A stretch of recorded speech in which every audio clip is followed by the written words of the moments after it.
Hey there, Griff Hamlin here from Blues Guitar Unleashed. Welcome. Thanks for joining me. In today's video, I'm going to talk about something that you can do using a combination of some basic open chords and a pattern that I like to call the 3+2 pattern. Now, this is a major pentatonic pattern. I've talked about it before in other videos, so I'm not going to get too in-depth on it right here and now, except to just sort of give you a quick overview of it so you know, maybe as a reminder of how it works.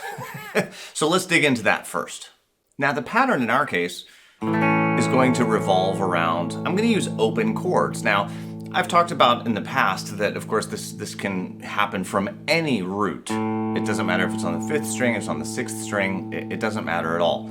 And what you're going to see is that if you're comfortable with sort of the traditional box idea. So for example, an A major chord has what I call box 1 in it. Well, the 3+2 pattern, and that box 1 from an A like that, that's A major pentatonic. Well, I can also play A major pentatonic, of course, this way, but I can also use what I call this 3+2 pattern. So there's the A, the B, and the C sharp. There's my 3. Now, by the way, this is the 2nd and the 3rd. You can always bluesify the 3rd. You can always approach the 3rd from a half step below. Makes it kind of bluesier. But there's the 3, and then the E and the F sharp are the 2. 3, 2. And that's all of the notes in the A major pentatonic scale. And then I do it again. Notice that the next A just falls right under where my first finger was. B, C sharp, there's the 2. A again falls right under where my first finger was. And I can't, of course I can't do the 2.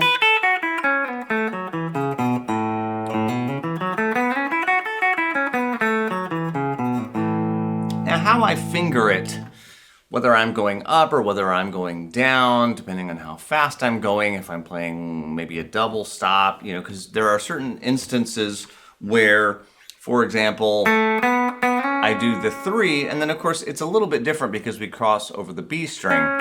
So I can actually play that C sharp and that E at the same time. I could play, for example, something like that where I'm playing the E and then the A above it at the same time. I can do things like that where I'm playing the B and the E, but I hammer onto the C sharp.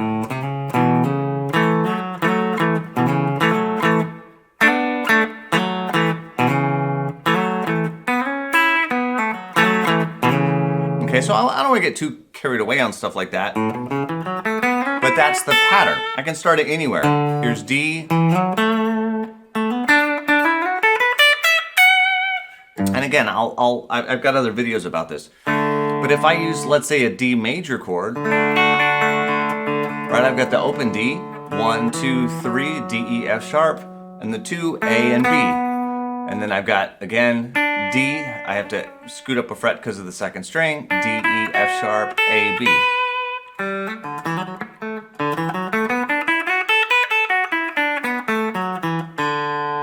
If I'm playing an E chord, E, F sharp, G sharp, there's the 3, B, C sharp, there's the 2.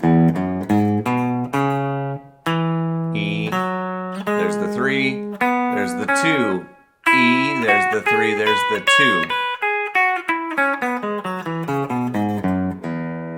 2. So of course, I would recommend that you get comfortable playing that first. If you're not already, that's going to be really important. If you're fishing around trying to find the notes, you're not going to have any brain power left to think up something cool. So let me show you how I turn that into something cool. I'm basically going to use what I would call sort of a playing on the porch style or a call and response style. Now, I'm not playing in a traditional blues. I'm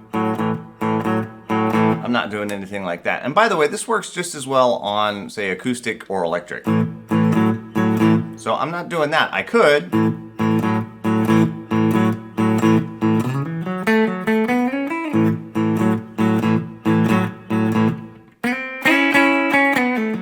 Right? That'll work just fine. But what I was using is more of a kind of slow, and the chord progression is really important because you have to choose your chord progression first. So A, 3, 4, E, 2, 3, 4, D, 2, 3, 4, A, 2, 3, 4. Repeat. A, 2, 3, 4, E, 2, 3, 4, D, 2, 3, 4, and back to A, 3, 4. So I'm kind of using this doubles time 16th note thing. 1 and 2 and 3 and 4, and I've kind of always got that groove in my mind, and that's important because I want to do something like this. 1 and a 2 and 3 and 4 and. Okay, so I'm using some sort of rhythmic idea, and the rhythm figure or the rhythmic idea that I'm going to use is something that I'll want to revisit, and that's what makes this work. If you're kind of randomly, and then you go to the next chord and you kind of randomly,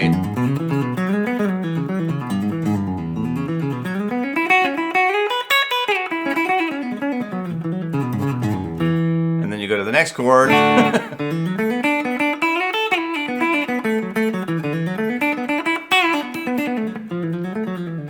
right?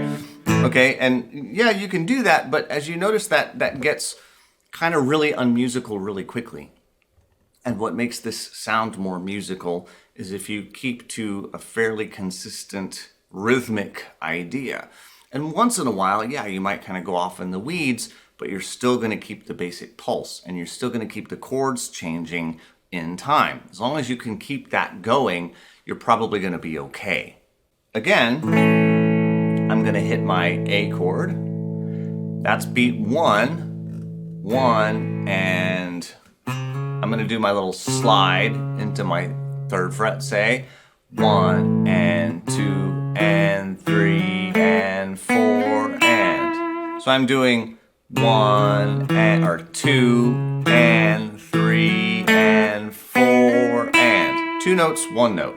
2 notes on the first half of the beat, 1 note on the and. 1 and 2 and 3 and 4 and. Now I'm not writing the notes out. I don't have tab because you could choose any notes. 1 and 2 and 3 and 4 and. That would be fine too. 1 and 2 and 3 and 4 and. That would be fine too. The notes are not important.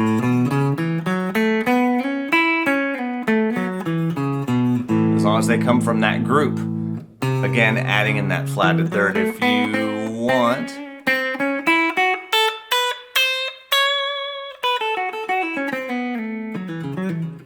Any of those are okay.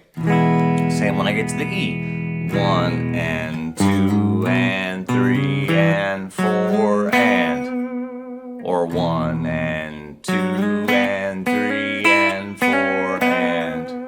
Or 1 and 2 and 3 and 4 and. All good choices, right? And notice that I'm using A major pentatonic over the A major chord, E major pentatonic over the E major chord. When we get to the D major chord, I'm going to use D major pentatonic. 1 and 2 and 3 and 4 and. Again, a fairly consistent rhythm. It doesn't have to be perfectly consistent, just something that kind of resembles it. 1 and 2 and 3 and then back to A. 1 and 2 and 3 and 4 and 1. So something that you can kind of experiment with. Now, of course, from there, I could do that in any key I wanted. I don't have to use the open strings. Now, if you're playing it on an acoustic, right, open chords, you know, something with an open string in it, it just has that nice ring. It has that sound to it that makes the acoustic guitar sound so great. So you might tend to do that. You could capo it if you wanted to do it in, let's say, C, for example. Or I can just do it as a bar chord. Same idea. Or D. 1 and 2 and 3 and 4 and 1 and 2 and 3 and 4 and 1 and 2 and 3 and 4 and 1 and 2 and 3 and 4 and... So again, I'm playing that chord, and here's my 3+2 pattern. Then I've got G, because I went from A to E, so that's 1 to 5. So C to G is also 1 to 5. Here's the 3+2, 3+2, 3+2. Right, and then I went to D, A, E, D, which is the 4. So C, G, F, or it could be F up here if you want. 3+2, 3+2, 3. Okay, or 3+2, 3+2, 3+2. It's just kind of, you know, what feels most comfortable to you, what you want the sound of. If you're playing for a while,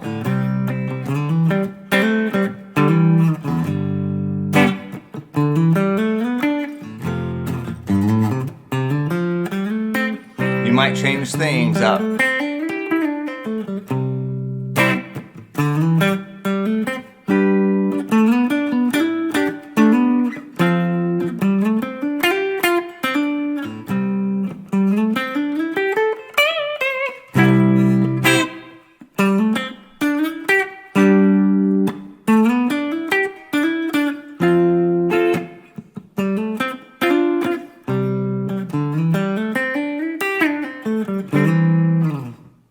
And all of those different kinds of ideas will work. And you can go from chords, you know, down low on the fretboard to chords up high on the fretboard. Same thing with A, right?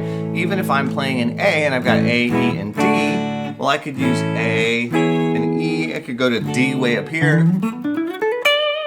Okay, so as I play through that chord progression, right? The first time, I might keep it mellow. Second time, kind of keep it lower. Third time, maybe I start to come up a little bit on 1 or 2 of the chords. You can explore, you can just kind of play around with it. It's really fun. You can honestly play for a long time. I've been known to just sit and noodle. If you're a noodler, this is the ultimate noodle because you can just sit and play it for as long as you want. You'll be amazed. You can kind of constantly be coming up with something new. So it's a really fun idea. All right, so hopefully that makes sense. I will, as always, try to leave links in or around this video to other things that might be useful, in particular that 3+2 video. I will leave links to my 4-note solo course, my How to Jam guidebook, all the usual stuff. Get yourself on the email list if you like what you see here. You can, of course, support Blues Guitar Unleashed by going to bluesguitarunleashed.com. There's the $1 trial of the All Access Pass. There's all the courses. All the stuff is there. So I won't make a big deal about it here. But of course, if you have guitar playing friends that you think would dig this video, I hope you will share it with them. And I am Griff Hamlin from Blues Guitar Unleashed, and I'll talk to you soon. Bye-bye.